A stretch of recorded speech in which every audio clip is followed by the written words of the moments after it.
Hello everyone, ఈ రోజైతే నేను ఎగ్స్ పులుసు చేస్తున్నానండి. అది కూడా చామదుంపలు వేసి వెస్ట్ సైడ్ కాంబినేషన్స్ చాలా బాగా చేస్తారండి. దీనికోసం ఎగ్స్ అని చామదుంపలను ఉడకపెట్టేసుకోవాలి.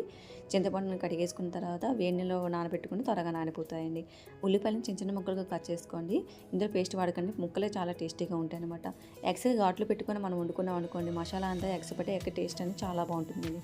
మనం ఆయిల్లో ఉప్పు వేసుకొని వేయించుకుంటే ఎగ్స్ అనేవి కళాయికి అంటుకోకుండా బాగా ఎగుతాయండి. అదే కళాయిలో ఆయిల్ పోసుకొని ఈ ఉల్లిపాయలు, పచ్చిమిర్చి, కరివేపాకు మంచిగా వేయించేసుకున్న తర్వాత దాంట్లోనే అల్లం వెల్లుల్లి పేస్ట్, కారం, ధనియాల పొడి కూడా వేసుకొని పచ్చివాసన పోయేంత వరకు వేయించేసుకోండి.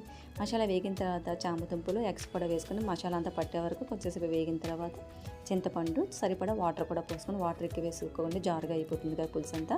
ఇలా వేసుకున్న తర్వాత కొంచెం బెల్లం వేసుకున్నాం అనుకోండి, టేస్ట్ చాలా బాగుంటుందండి. ఇలా మూత పెట్టేసి 2-3 నిమిషాలు చిన్న మంట మీద వదిలేస్తే కనుక పులుసు రెడీ అయిపోతుంది. చివరిగా కొత్తిమీర జల్లుకొని తింటే సూపర్ ఉంటుందండి. మీరు కూడా సార్ ట్రై చేయండి. మీకు నచ్చితే మాత్రం సబ్స్క్రైబ్ చేయడం మాత్రం మర్చిపోకండి.